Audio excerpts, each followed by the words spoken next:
Hey everyone, welcome back to Signal or Noise.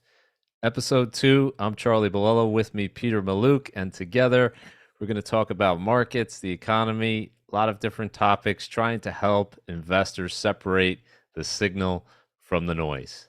All right, so we got a lot of good topics to go through. Most topical, obviously, today is this crisis of confidence, and that's really what it is.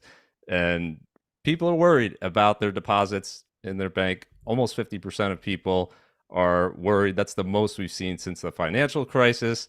And why are they worried? Well, this chart pretty much explains it. We had the second, third, and fourth largest bank failures in history occur just in the last 2 months. So does it make sense that people are worried? And what should with the average person be thinking about with money in their bank? And while the second, third, and fourth largest bankruptcies happened in the last couple of months, it is important to note that GDP is a lot bigger, the economy is a lot bigger, but Yep. nonetheless, these are Non-inflation still adjusted, sure. right. Still, these are huge deals. And the amount of attention they're getting, especially ever since Silicon Valley Bank, which got quite a bit of attention, is really not that much.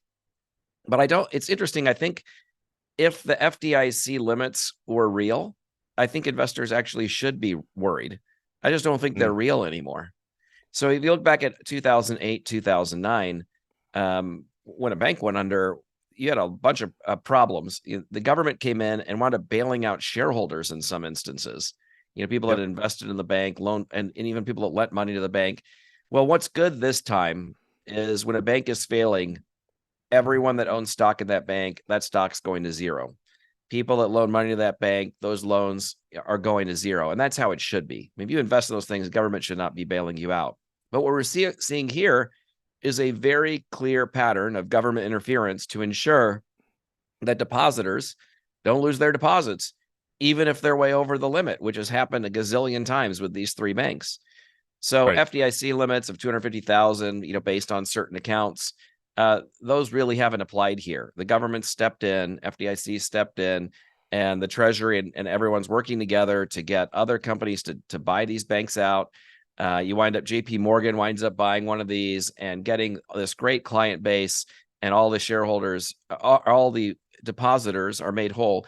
And that's probably the world we should be in, Charlie. I mean, I know some people are like, well, God, if you deposit money in a bank and the bank goes under, you should lose your money. I mean, do we really want to live in a world where we're expecting, like, I can tell you, my mom, the teacher, and my Yeah. dad, the doctor, they're not researching the balance sheet of their regional bank, right? And if Yeah. we're going to go to that world, everyone's just going to put their money in the top four banks, and we're not going to have any other banks. And so I think that's where we're heading, to a world where FDIC limits are a lot higher, or there's some sort of formal policy eventually developed to make sure depositors are always protected. Yeah, that makes a lot of sense. The counterpoint would be that most people don't have to worry about this, right, at all. And we're really just talking about wealthy investors and businesses, and obviously people work for businesses, so that's the concern. But if you look at data from the Fed, you have the median bank account balance just $5,300. If you look at the average 41,000, that 250,000 isn't in place. So if you look at that survey, something doesn't add up there, or either it's an education problem.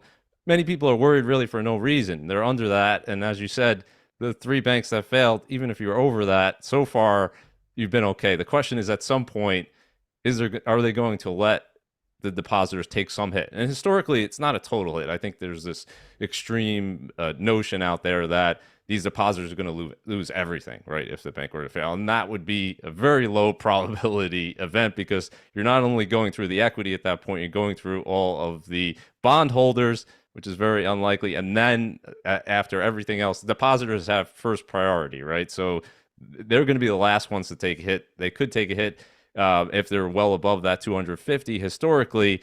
But the question is, this fear that is in the marketplace today, it's causing angst. It's not, obviously not a good thing. In a perfect world, people wouldn't have to worry about it at all. Even above 250, you'd say, I have money in my bank. Why should I have to worry about it? But the moral hazard argument, I think, is a strong one. And that if there's no sense of risk at all, then that might encourage that bank to take additional risks. So here are three options. You tell me your thoughts on which one is the best one that people are floating around. The FDIC is talking about raising that limit.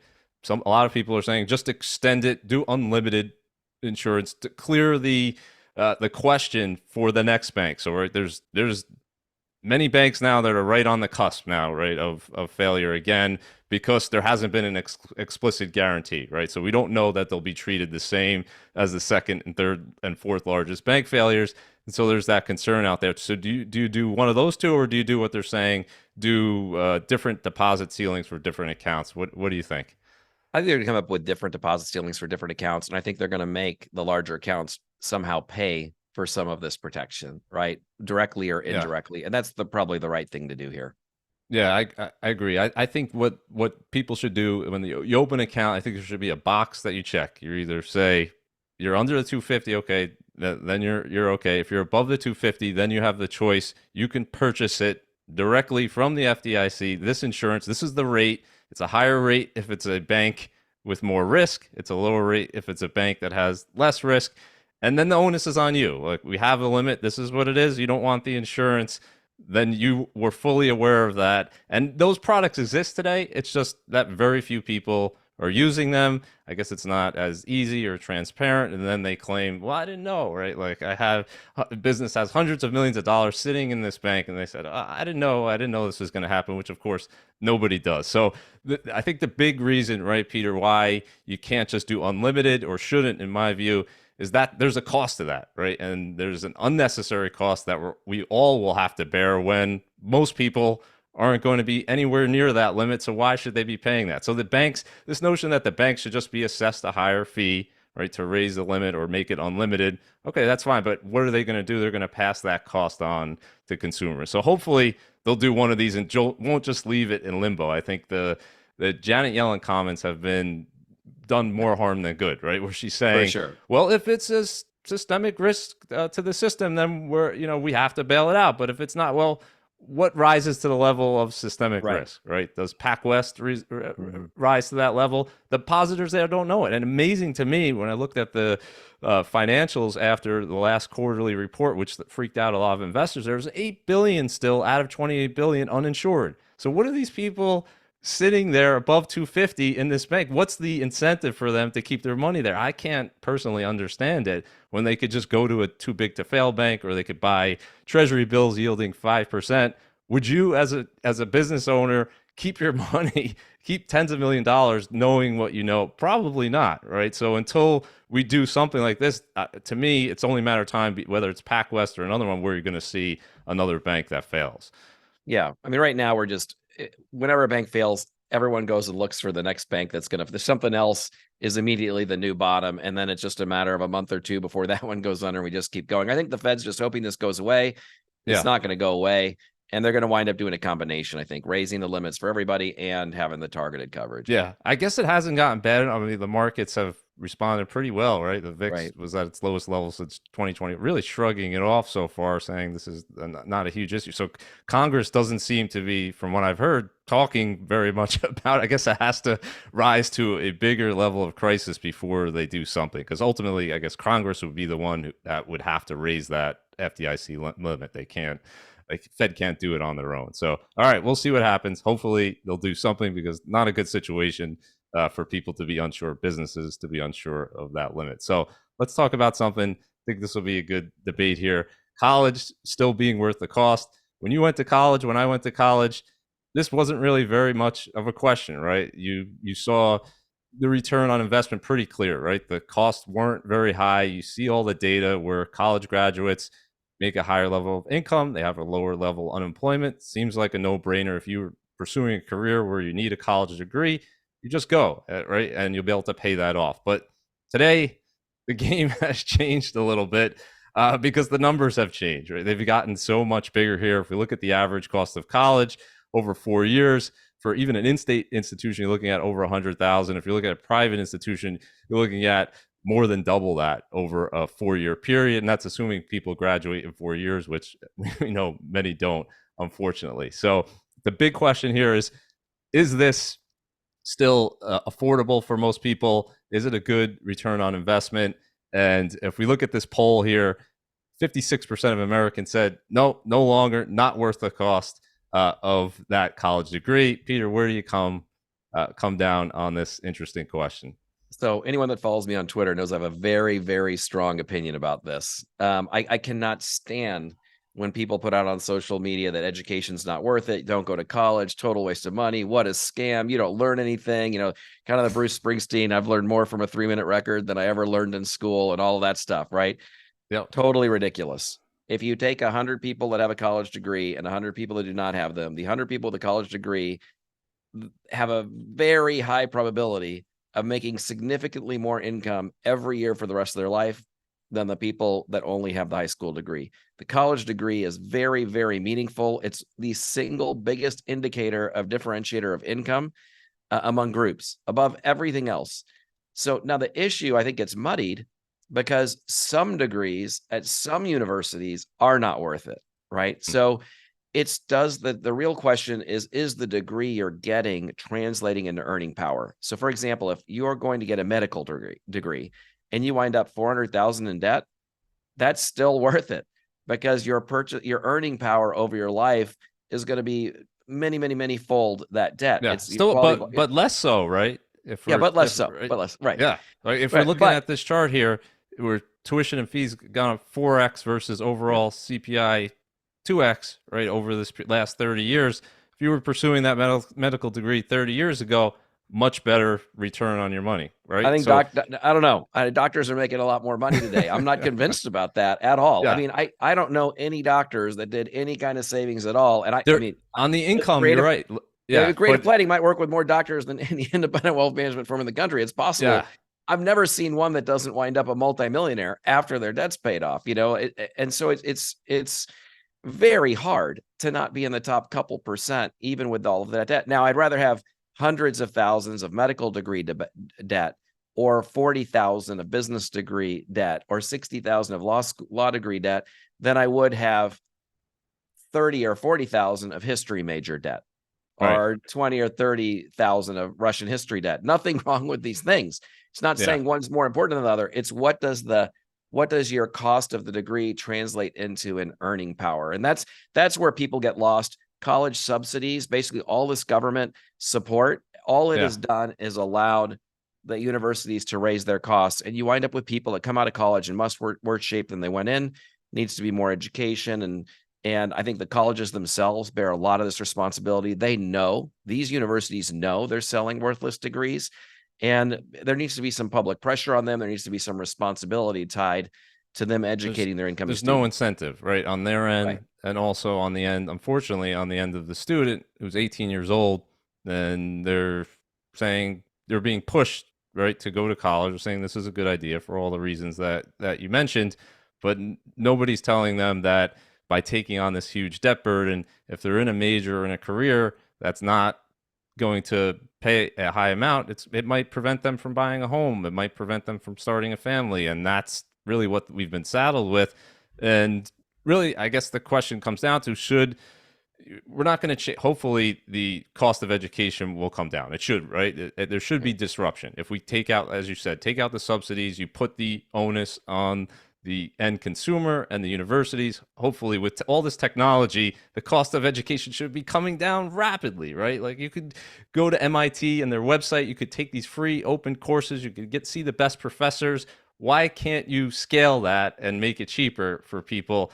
That boggles the mind. But if we're looking at majors here, I think there should be a high school class solely dedicated to this issue, saying this is the different career options you have. This is what the average pay is, and if you're in a major where you're likely to make a six-figure salary in 10 years after graduating versus a major where you're going to make less than half of that, well, that should make a difference in terms of where you're deciding to go, right? Rationally speaking, if you're going to be in a career where that doesn't pay that much, well, you don't want to go to this fancy private school that has all of these amenities and take on 200,000 plus in debt, right?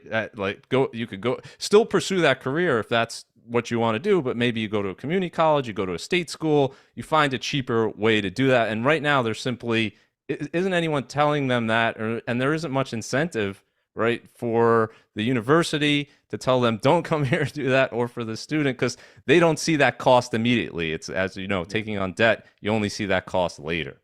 That's right. Total scam. We don't even need a whole semester on it. We need like a two hours. You know what I mean? Like there's Yeah. a wonderful opportunity here for somebody to create an app or a website that basically says, put in this degree and the cost of it from this university and see what it's worth compared to the same degree in other places. I mean, this would be an amazing app. Somebody please run with that and go make Yeah. millions of dollars. I think what's interesting about education is because of US News and World Report starting to rank universities on how few people get in, right? That we've created this scarcity thing where we're treating them like Prada bags, right? That we're so proud that all these people don't get in to learn from the best teachers, or it's Right. ridiculous, you know. And especially with as focused as the world seems to be, especially coming out of universities, all the talk about fairness and all of these sorts of things. This is the most unfair system that exists in the United States today. It's incompetent. Like to your point, Yeah. incentives are not aligned. And So look, how the let me best. ask you, how about this notion that and there's always a debate on this, but that it should be free and anyone who wants to go anywhere, it should be complete. What are the obvious downsides with that that Well, approach? I actually think, and I actually think that if you had, and a lot of states already have free university, but if every state had like one free option, I don't think there is any question. And before like anyone's head explodes, I mean, somehow we pay for kindergarten and grade school and middle school and high school, and the world goes on, right? I don't think there's any question if there was that option, and it doesn't have to be four. We can have a 3-year degree or whatever it is. I think if Hmm. we have that option, I think we're going to make that money back from the prison systems and everything else that exists today. Now, I don't think college should be free, though. I think that we need, as in all colleges, right? People, this is a free market economy, and people should have a whole bunch of different options and charge whatever they want for it. I Right. just think that the incentives, to your point, are not aligned. The education for 18-year-olds coming out of school, yeah, a business degree at a pretty good university is going to be worth a lot. If you're thinking about a history major, you might be better off going to trade school if you're only thinking about earning power, right? And so there's just Yeah. not the logical thinking around what am I getting for where I'm going. I think that would be the biggest downside if you're subsidizing it. Number one, if you subsidize the whole, then it becomes almost worth less, right? And then Yeah, there's really no incentive to decide whether to go to college versus pursuing a trade. As we know, plumbers, electricians, carpenters, we need these people. They're yeah, doing extremely well today because there's a shortage in this. That should be presented as part of an option, and for many people, that is a great career option. And we don't talk about that enough. We kind of say, well, college, it's the only way, and somehow all of these other jobs are going to get done. right. And they require education, just a different form of That's education, right. right? So just saying that going to a university by itself is going to be a better choice for people, not so much. So if you the problem with subsidizing, well, then you remove that choice, you remove that incentive to pursue what would be the best option for you, right? Because you're Right. saying I'm subsidizing this versus you have to pay, let's say, to go to a trade school, or you have to be an apprentice or do something. But why not make it a level playing field where people understand all of those options? I think that's the best thing. And then we're going to save the college cost debate and how to reduce that for the Supreme Court ruling, which will be Yeah. coming soon. And I have a lot of thoughts on that. I know you do as well. So let's save some of that for that. But hopefully, 18-year-olds will be watching this and think more about they don't have to know exactly what they're going to do, but they should think twice before taking on a huge level of debt without knowing, especially if they don't know what they're going to do and they're not going to have a career that could, or will be a career that would make it difficult on their life to pay it back. And people should give real world examples, right? It's very easy to find many of the examples of people saddled with this debt. So let's move on, talk about diversification. It's known as one of the only free lunches in markets, right? We all should practice forms of diversification because you tend to see a better risk adjusted return. We can't predict the future. Don't put all your eggs in one basket. We know every year a different asset class is the best performer, worst performer. No one can predict that in advance. So if you have a portfolio with a mix of assets, you tend to be better off in the long run. But we don't live in the long run, Peter. We live in the short run. And the last 10 years, if you've had a diversified equity portfolio, it's been a challenging time, right? And so how do you reconcile that if you're an investor? You have this position, you're diversified as you should be. How do you reconcile that with the idea that you can go this long, 10 years plus, and receive a much lower level of return than if you just concentrated, did the home bias that you weren't supposed to do on US equities? The great thing about diversification is you never have to apologize for a portfolio blowing up, but you always have to apologize for some position in the portfolio, right? Yep. And it's international versus the US is like Hershey's versus Nestle, right? It's really hard to tell over what period of time what's going to do better, but and we know over the very long run, international and US do about the same, but they have these long periods of time where one outperforms the other, just like we see in the Yeah. small cap, large cap space. And to your point right here with this graph, we're at one of those peak differences between Long US. time. That's Yeah. right. Yeah. So it's 15, almost 15 years of US outperformance. We've never seen that before. And that's the markets, right? They constantly do things that we haven't seen before. And I think from a US investor's perspective, if you're just looking at the last 15 years, of course you would say, uh, there's no reason to invest anywhere else. I've got this better return. But the way I come about it, the way I look at it is diversification first and foremost is just an exercise in risk management. It's risk management and humility. The humility part is saying, well, I don't know, is this going to come back down and mean revert? Is it going to continue?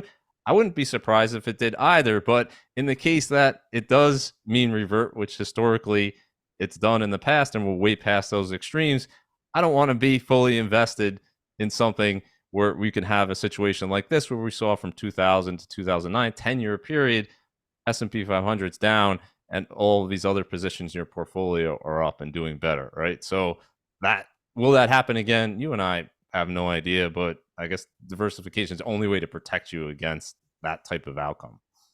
Yeah, and I think there's stories behind these graphs too, like the big tech revolution really driving, and that those happen to being US centric companies. Like the typical creative planning client, their biggest positions are Mm.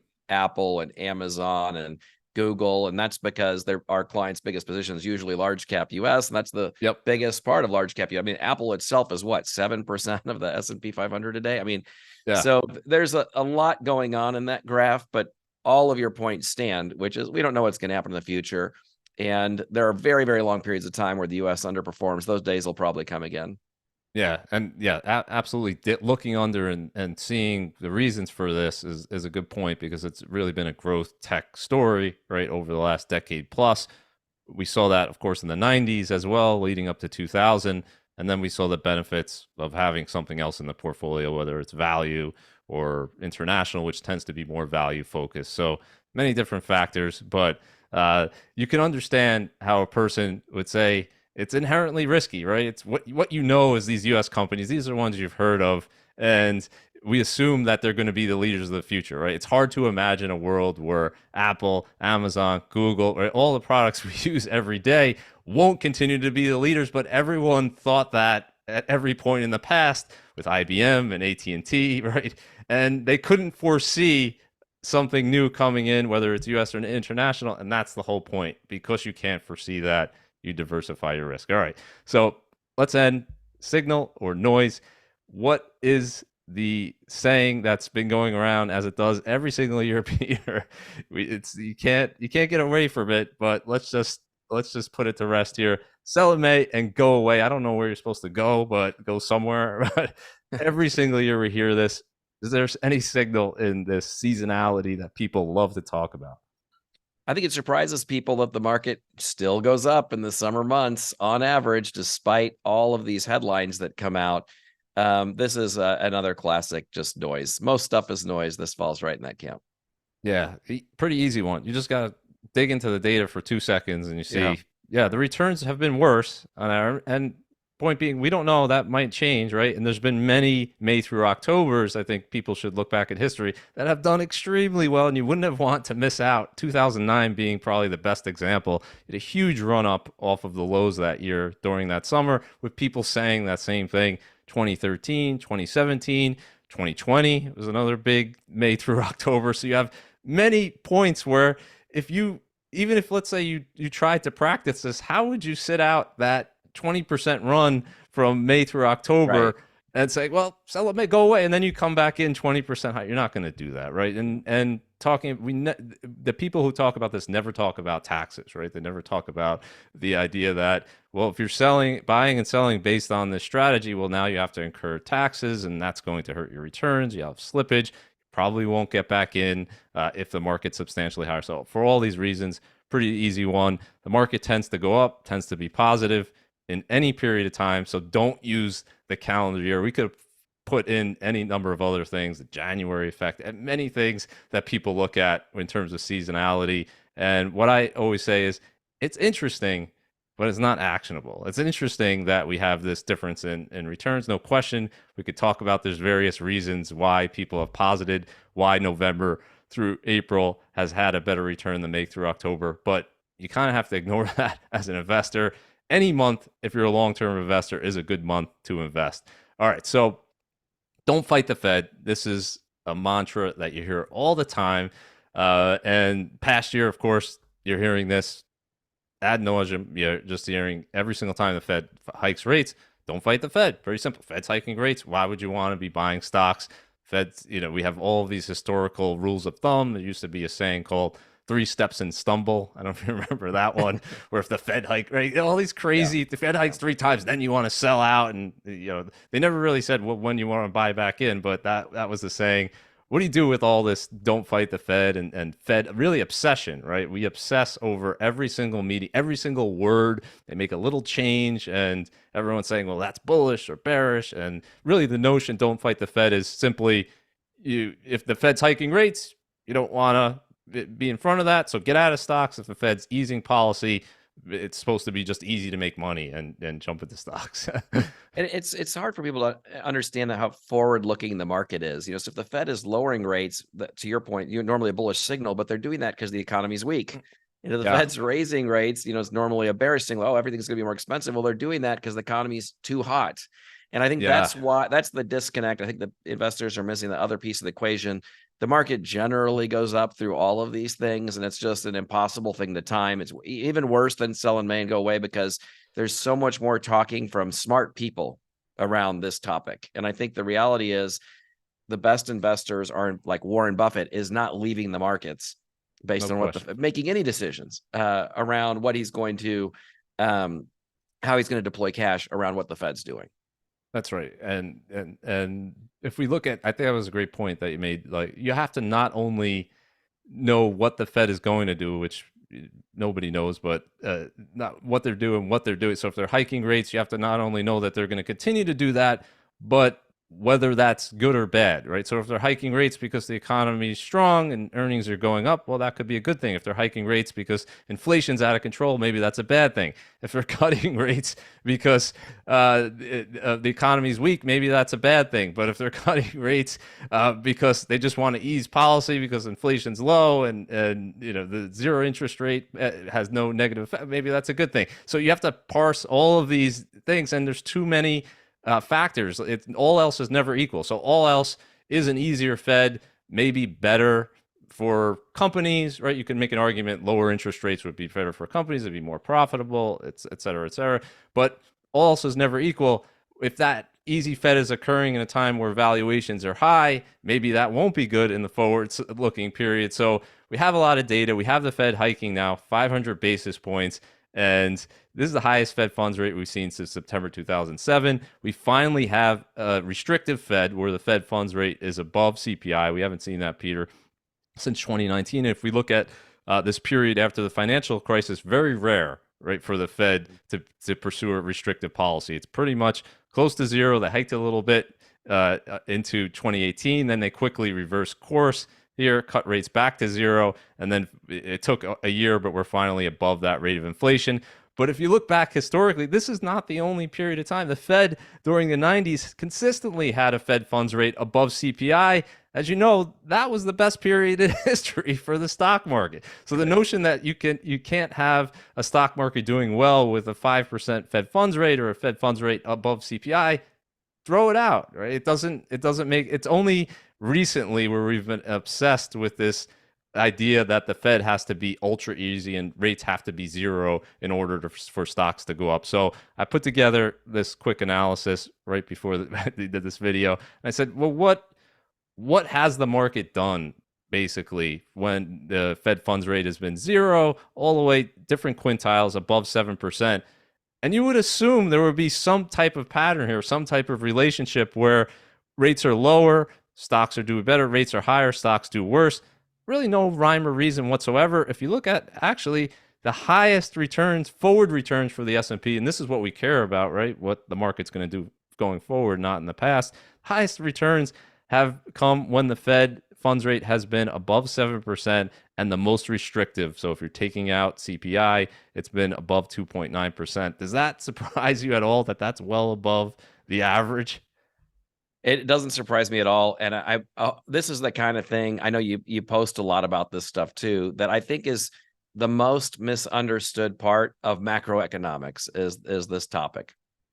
Yeah. And really what I want investors to focus on and people to focus on is just the trend across, right? Moving across here, right? Regardless of where that Fed funds rate is, regardless of whether the Fed is easy, tight, hawkish, dovish, all this stuff, time in the market is the most important factor, right? So if you're looking at average 10-year returns, regardless of where you are, the average has been a double, right? In any Fed funds rate. That's pretty good. So the notion that the Fed funds rate is going to be too high for the market to do well, no. Corporations adjust, right, to interest rates. They've adjusted, as we talked about on the last video, very quickly, cutting costs aggressively, becoming profitable, more profitable, margins going up because of that. So they adjust to the level of interest rate. Yes, this has been a shock over the past year, but you can't say just because the Fed funds rate is at 5% or higher that the market won't do well. And interestingly, as we point out, last point on this, be careful what you wish for if you're rooting for the Fed to cut rates this year. So the market's expecting the Fed now to cut rates later this year. I would caution everyone and caution people who want stocks to go up, hoping that the Fed cuts rates. Just look back at 2000 to 2002 and 2007 to 2009. Look at those two bear markets, which were the worst that we've seen in some time. And all along the way, what is the Fed doing? They're cutting interest rates, Peter, right? So this notion that an easy Fed is always good for the markets, not necessarily, obviously, not necessarily if there's a financial crisis and a recession. So we'll leave it at that. Last thing I want to end on, markets in turmoil. When this flashes on your screen, maybe you've been on one of these specials with that, Peter. I'm sure you were the voice of reason if you were on one of these reports, but we see this from time to time in the last decade, and we know what media loves to do. What do you, when you see this headline, what is your instinct? I mean, it's always a signal you may be at the bottom. And I remember the day that this happened, you put together a great chart that you're about to post here now. And, with all we've been through since that post to today, it's a minor miracle, but history tells us that it's no surprise that the market's up. Yeah, it surprised me, shocked me. So we had that 20+% bear market, and May 5th last year, markets on a total return basis up 1.5%, and they only started doing this in 2010. So we have a short history here, and obviously not enough data points to say there's any signal here. But what I would say is, all else equal, if the media is trying to scare you out of the market, it's a better time than just some random period. So I'm going to say there's some type of signal here. It doesn't mean you're guaranteed to be positive, but if you're a long-term investor or even a short-term trader, I'd much rather see this special report coming on. I mean, 2020, they read it pretty much every day, right, for a series of months, and the market just rallied, right, in spite of it. Yeah, if I had to use unbelievable something to as see. a buy signal, I would definitely use this over the Fed cutting rates. Correct. All right. So the media can be your friend if they're trying to scare you out of things. Then always look to go the other way. And if you have extra cash that you're not going to use for 20 years and you're waiting for some type of signal, there could be worse signals than the markets in turmoil. All right, Peter, we cover a lot of ground here. I think that's a good place to end. Thanks everyone for joining us. For more content, as always, subscribe to the channel, and we'll see you next time for episode 3.